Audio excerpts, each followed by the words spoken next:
I grew up, my dad was in the Navy, so I'm originally from Michigan, but growing up with a parent in the military, I've traveled the world, grew up overseas actually. Most people don't know that. I grew up in Japan for Where? 8 years, Kosuka, Japan.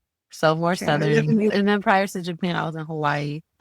So just because of my diverse background, traveling and growing up, seeing so many parts of the world, I think that gave me an interest just in cultures in general outside of my own.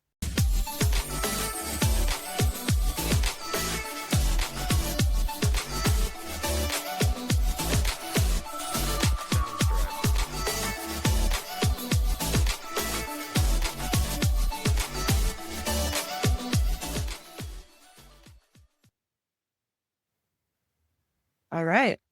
Welcome back to La Rhetorica podcast. Today, I'm joined by the brilliant Dr. Wourman.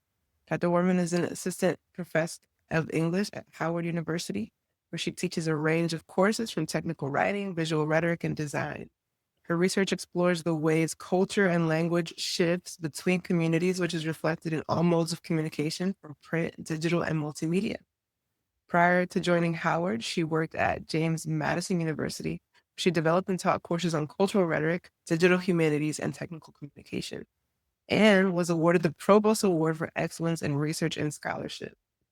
Dr. Wourman received her PhD from Michigan State University's Rhetoric and Writing program. Work has been featured in journals like Kairos, Technical Communication Quarterly, and the Journal of African American Studies.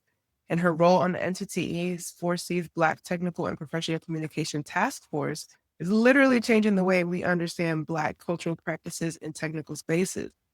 In this episode, we're going to dive into the journey, how she moved from graduate student mode to full-blown scholarly force. So let's get into it. Jayla, welcome to La Retórica. How you doing? Thank you so much for having me. So I'm good. Yes, thank you again for having me on this amazing platform that you have created. thank you. It's a work in progress. So tell us a little bit about you. Tell us who you are. What's on your mind? What are you up to these days? All right. So you gave my academic background introduction, which was lovely. Thank you for reading that. A little bit about myself. So I'm a military brat. I grew up, my dad was in the Navy. So I'm originally from Michigan, but growing up with a parent in the military, I've traveled the world, grew up overseas actually. Most people don't know that. I grew up in Japan for Where? 8 years, the Kosuka, Japan. So more Okay, I live. southern. Yeah. And then prior to Japan, I was in Hawaii. Just because of my diverse background, traveling and growing up, seeing so many parts of the world, I think that gave me an interest just in cultures in general outside of my own. But I've always loved writing, communicating, empowering people. Communications in general, I think was always something I just really was drawn to, like dynamic speakers and people who were able to move others with their words and language. So that's like, I guess a little bit about like my journey and then background into like my interests. I think diving into how I chose this field. Okay, awesome. So quick question. Do you speak Japanese? I don't, and I wish I did. Oh, It's been so yeah. long since I've even been back to Japan. So was your dad a Marine? He was a Navy And naval officer. do you speak Japanese? Yes, How I know a few words. we can, we can get by, get to the bathroom, whatever, right? Awesome. So is there anything, what are you reading right now?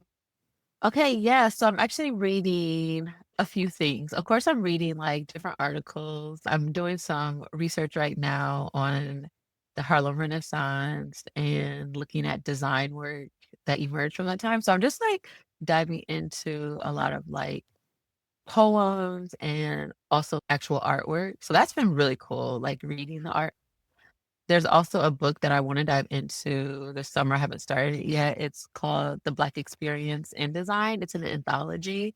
I'm not sure if you've heard of it, but it's newer actually. And it's just like a bunch of different perspectives on Black design across the diaspora, which is something that's not really talked about too much. And then for personal reading, I'm reading a book that many people probably have heard of, Atomic Habits, best-selling book. So that's what I've been like trying to balance like personal reading and then like my academic reading. Has it spoken to you? Have you had any revelations from Atomic Habits?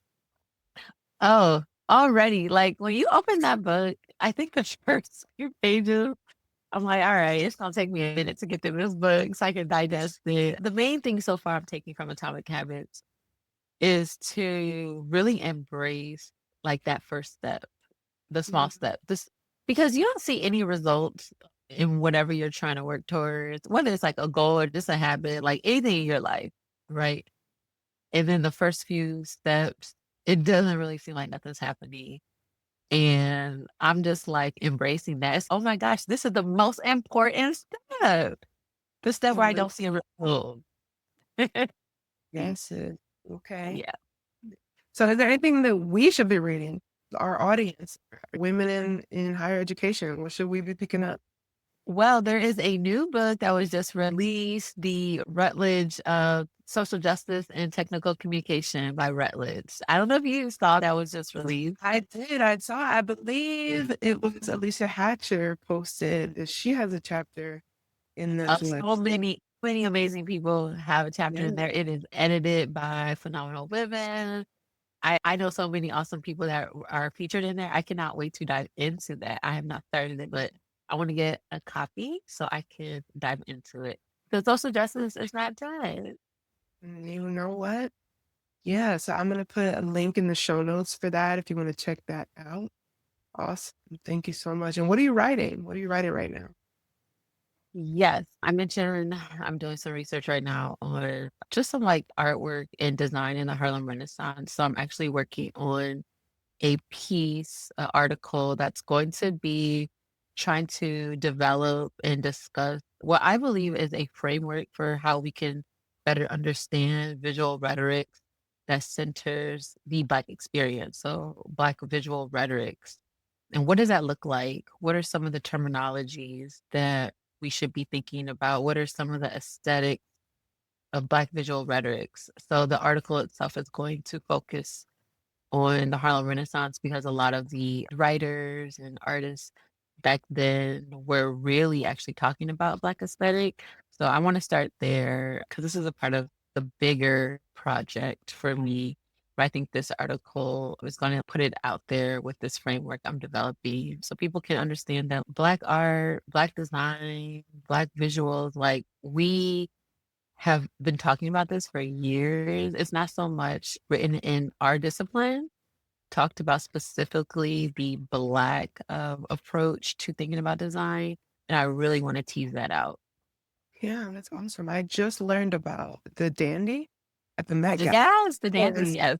Yes. Yeah, so I learned about it because it was the theme of the Met Gala, and I was like, "Okay, this is so cool. It's such a visual Black form of expression. It's like living art." Taylor, super Yeah. fine. Yes, Yes, I I have love. to. I need to bring that back.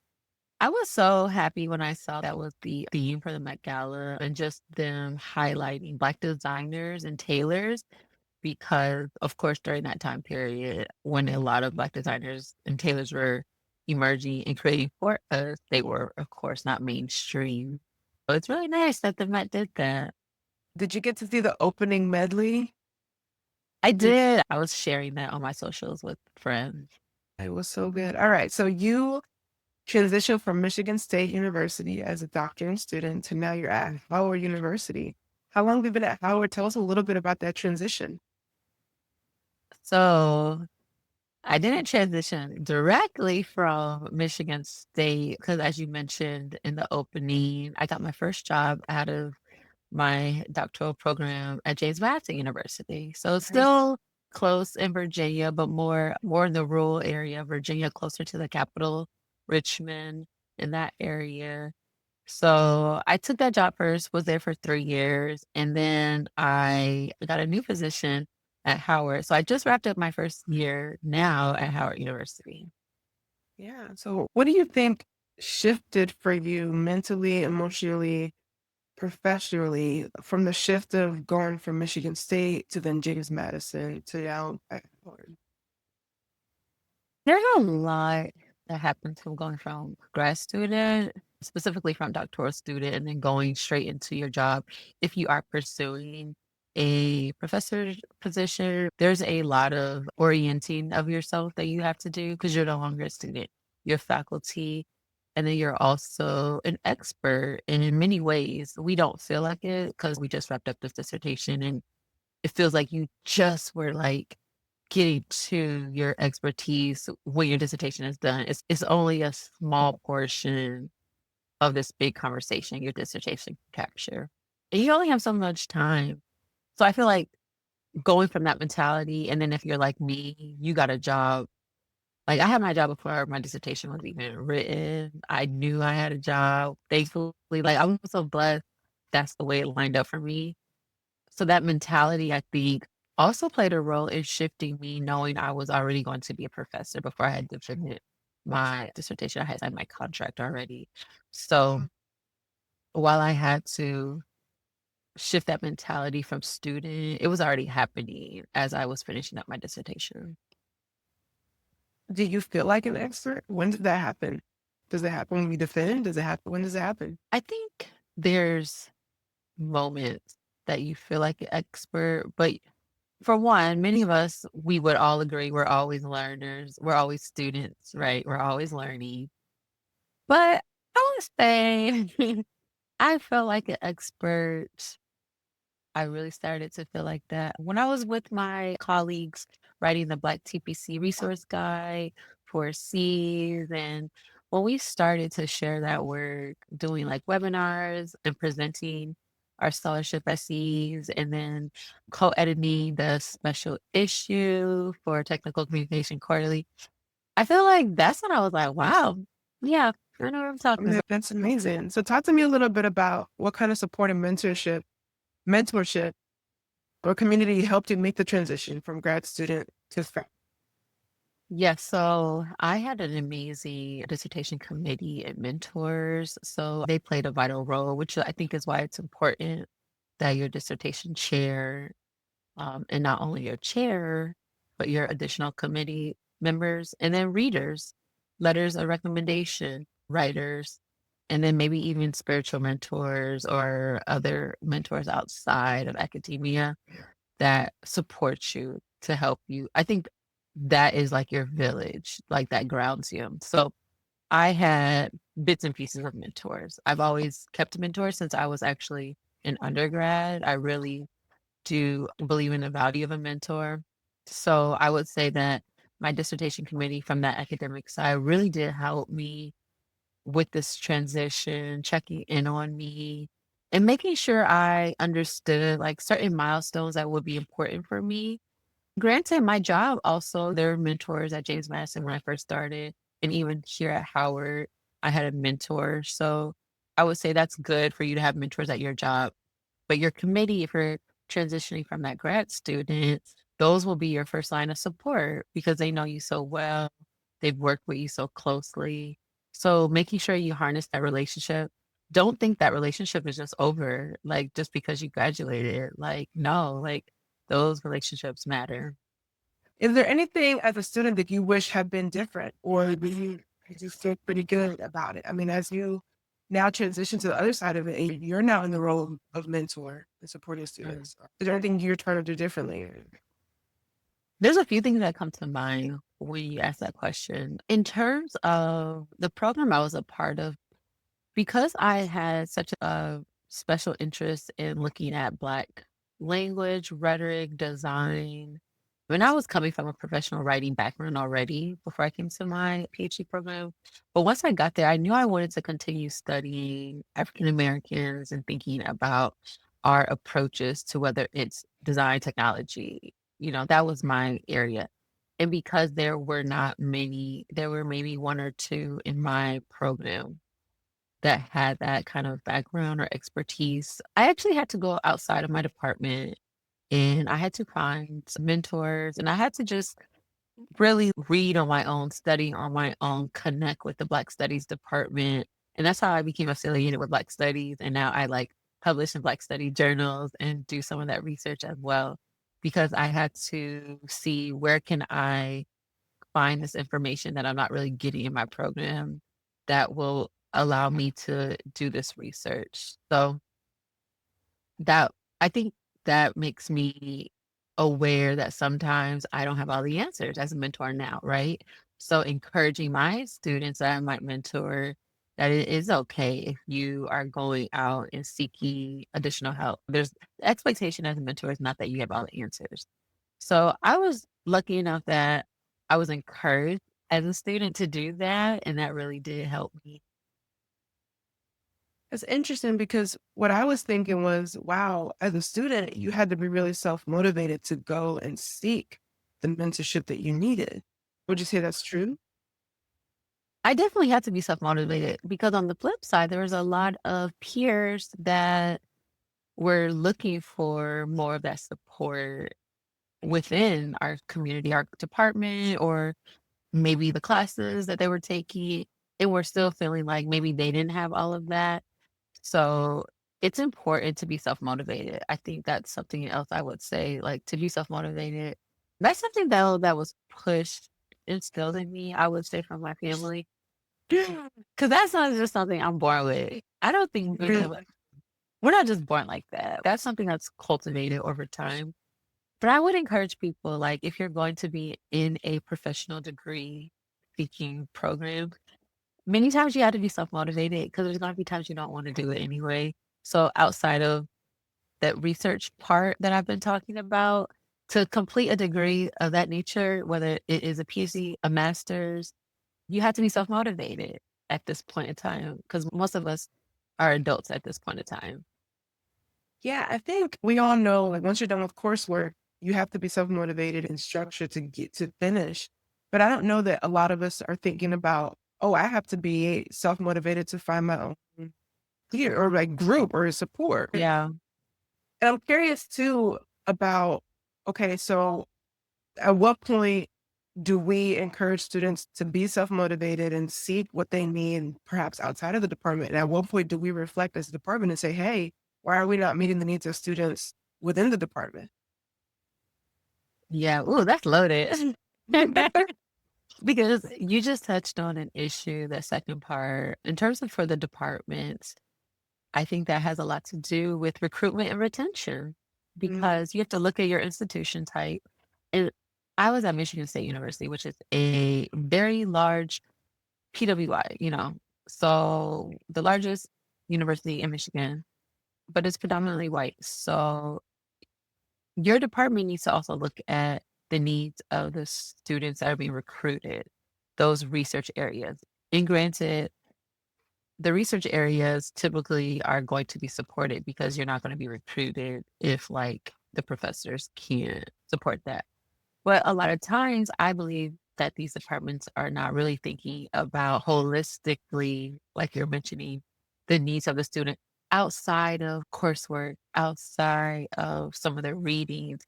We need community. We need other types of support and mentorship. So it does fall back on a lot of those departments to make sure they're thinking about that.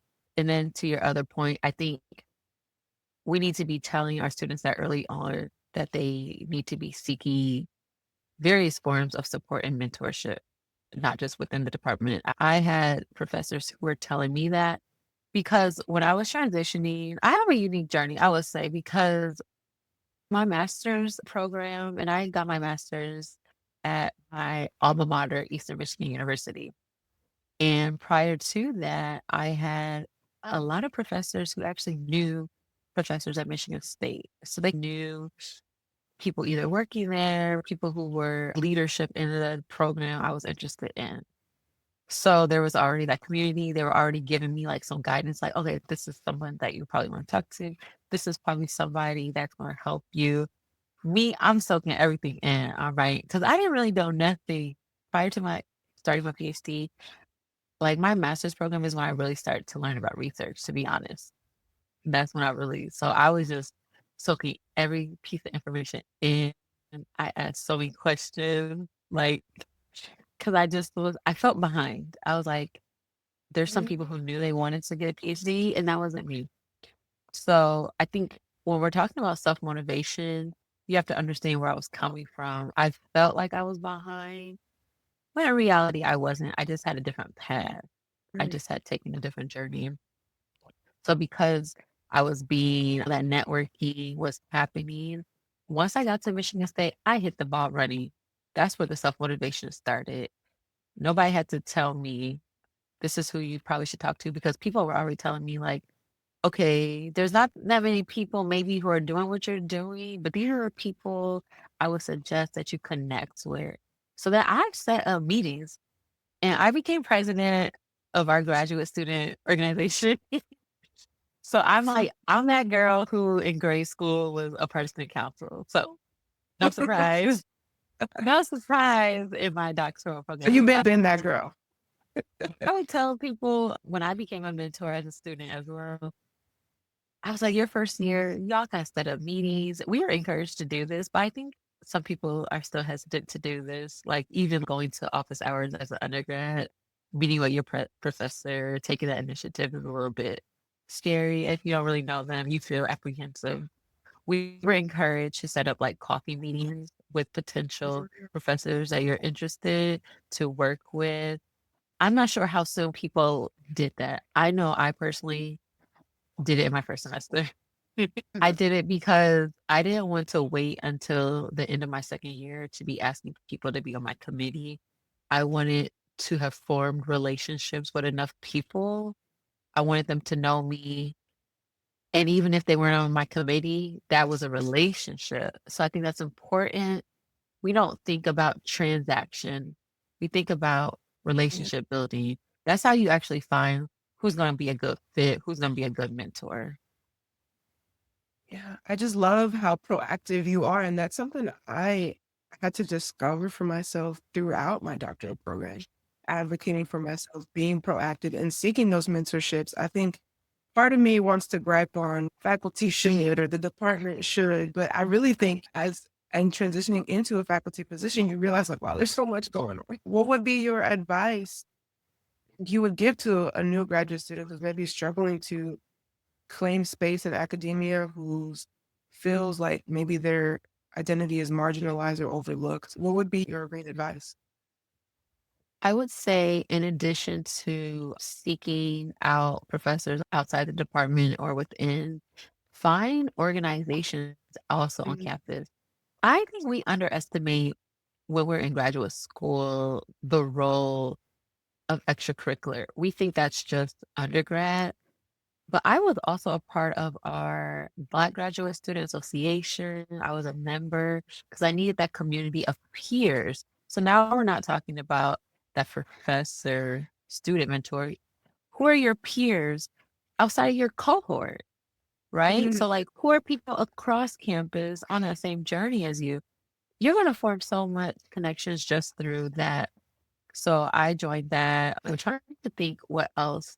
I was a part of spiritual groups. So just so I could have that grounding and keep my faith up throughout my PhD journey. So I think we need to realize that even though you're getting your graduate degree, it's not just about getting the degree and I only have to focus on this in my home life. You have to think about what are the things that are going to enrich me and keep me grounded. So your total well-being. I always tell people like you have to think about the whole person. How are you making sure you're being taken care of within your program? Because it's so easy to get caught up. I probably did this too. Like my first year, you're grinding in that first year. So you're most of the time you're just focusing on your schools and then I realized, no, I need to like make sure I'm a part of some organizations on campus, continuing to do things I love, community service, like making sure I'm carving out time for the stuff I did and the person I was prior to this program. Like that person still exists. I love that you said beyond the cohort because when I think about it, really, I don't think I had a press campus, a community outside of my cohort, really of peers. I already lived in the area where I began my doctorate, Mm, so I didn't have to move. So I already had a church community. I already had nice. neighbors, friends, and so I didn't feel the need to pursue community outside of my cohort. But, if you're moving for a doctoral program, you don't have that already preset community like I did. Yeah. I was already living in Michigan. So I was just moving from one city, Ypsilanti, to East Lansing. That was a whole different culture, whole different community. I never had lived in Lansing. My family is from Detroit, so I had tons of friends and family in the Detroit and the surrounding areas. So East Lansing and Lansing was also a change for me. But that cross campus community of peers actually was one of the best things I could have done. I met people at different stages of their PhD in different programs. I got to learn about like what's their journey like? What tips do you have? It was so helpful for me to get insight from other people. I actually made friends, ended up doing research with other peers in the Black Studies program at Michigan State. We ended up publishing an article together, presenting at a conference. And these are just from making these cross campus connections through organizations. For me, it was the BGSA. And for someone else, it could be, a group for LGBTQ, it could be for Black women, it could be whatever. There's so many identity groups on campus, even as a graduate student. So that's how I form community. Well, we're getting a little bit close to our time, but I really want to hear about, you talked about being at Michigan State, which is a PWI, and then now you're at Howard, which is an HBCU. Hate I you? mean, yeah, and I'm curious about like how do you move differently within those different spaces?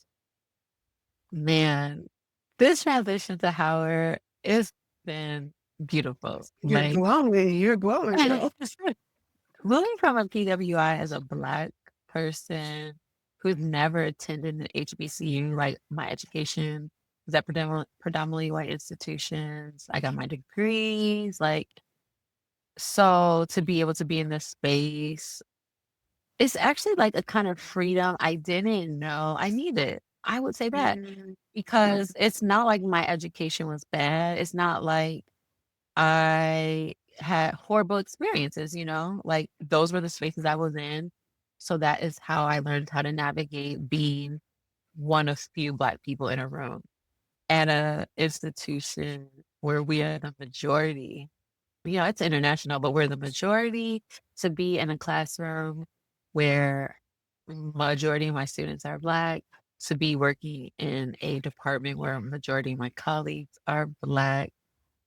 I just feel so much more authentic. I feel authentic in how I move, how I show up. I don't have to think too much about those things. Like, I don't have to think about the choices I'm making, if someone's gonna comment on my hair, or, me wearing hoop earrings, or my outfit for the day, or the way I present my classroom materials, the way I teach. Like, those things have been the same, but I feel like I was more conscious about it when I would mm, enter into the spaces. That's the biggest thing I would say, like the transition, me as a person, my embodied experience. I immediately, like within the first week, I immediately noticed the shift in how I felt in my body. oh, wow, wow, that's so powerful. Yeah, I mean, we talked a lot about enclaves and the importance of enclaves, and wow, I mean, how has that affected you professionally? I mean, it just sounds like it has had such a big impact on you. I just want to hear a little Yeah. bit more about it.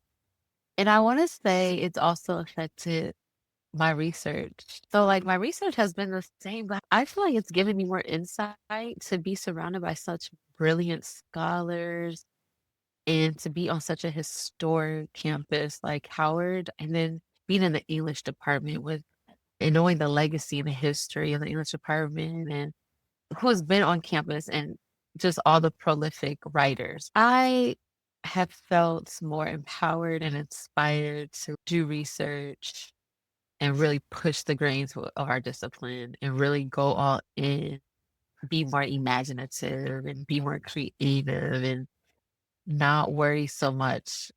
Because, we're always told, especially in writing studies, rhetoric, composition, this has been left out. So this is why I'm saying this.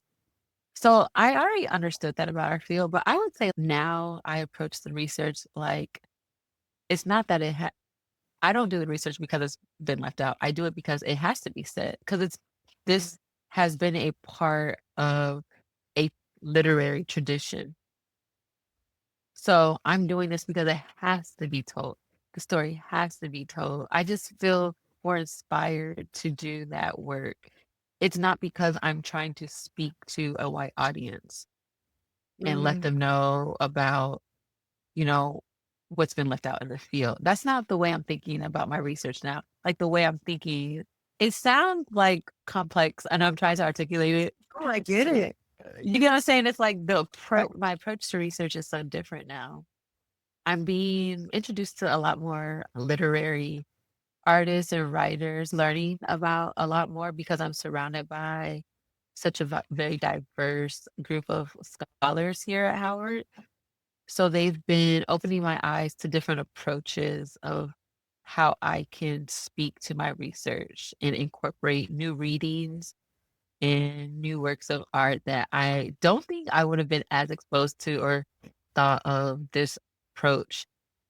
Like I told you, I'm writing about the Harlem Renaissance. I've been talking about Black visual rhetoric for a while, but I hadn't really dove into the Harlem Renaissance and these different time periods. This past semester was the first semester where I taught a course at Howard specifically on African American visual rhetoric and African American rhetoric centering on these time periods. And it was so nice that I got to design this course centered on the Black experience. yeah, wow.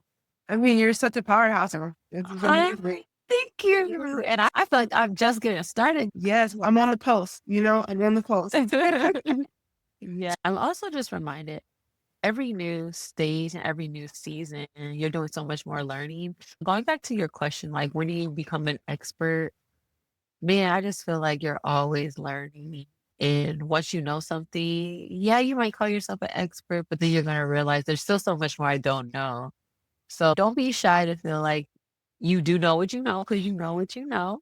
Mhm. But also, you have to be so open to realize there's so much I don't know. Once I learn so much, oh man, there's so much more, you know?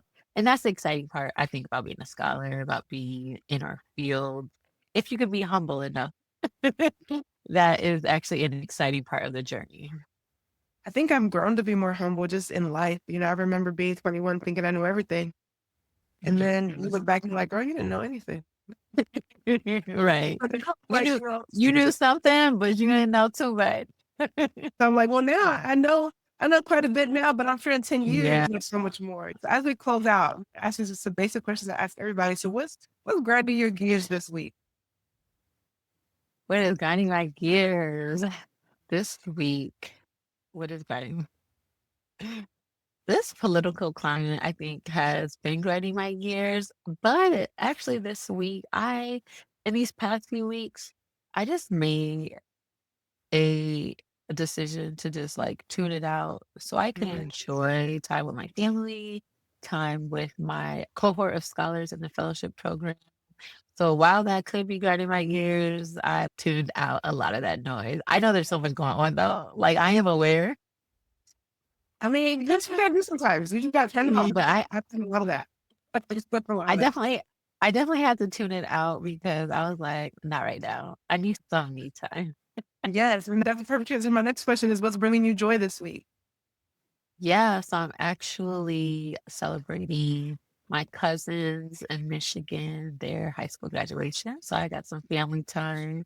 I get to celebrate with them. And then, although I am doing research this summer, I'm taking me a little vacation. So this upcoming week, I'll be taking some me time and going on a nice beach vacation. Yes, I'm excited for you. You can lay Thank on the you. bed and just relax. That's all I really want to do. And you deserve it. You deserve it. So how can people reach you if they want to know more about you, want to know more about your work? Yeah, so I'm on Instagram. I'm on LinkedIn. Dr. J Wourman, DrJWourman. And then my website is jaylawourman.com. All right, awesome. And that'll be in the show notes as well. Thank you so much, Dr. Jalen, for joining us. Yes. Such a pleasure having you. And I hope to have you back again because I feel like there's so much Yes. to share. Thank you so much. Hopefully by that point, my article will be out and some other new stuff will be on the horizon. I know it will. I know it will. All right. Well, thank you so much. Thank you. All right.